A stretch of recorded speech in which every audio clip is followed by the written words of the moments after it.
tengok kereta paling banyak lipas tak? Korang tengok ni. Hari ni kita dapat satu kereta ni. Kereta Honda GMC Colour putih. Kau dapat. Memang clean. Okay, untuk cara penggunaan easy pembasmi lipas dalam kereta pula. First kali korang hanya perlu start enjin kereta. Hidupkan aircon. Buka full volume blower. Korang goncang. Korang tekan button ni, nampak Button ni ada. Lepas tu korang tekan je.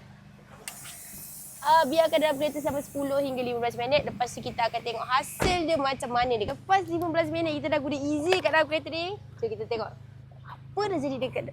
Ya Allah. Weh.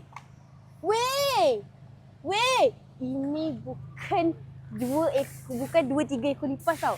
Ini dah berekor-ekor lipas. Ini baru dekat depan. Dekat belakang. Weh. Sumpah. Ini, ya Allah. Inilah kereta yang paling banyak sekali lipas. Mana nak bersihkan kereta, yang nak basmi masalah lipas dalam kereta sebelum raya. Korang guna je easy lipas dalam kereta. Korang tengok dekat beg kuning. Make salah letak dekat beg kuning. Jangan lupa. Jangan ambil 1, jangan ambil 2. Ambil 3. Lebih jimat, lebih berani. Tekan dekat beg kuning sekarang.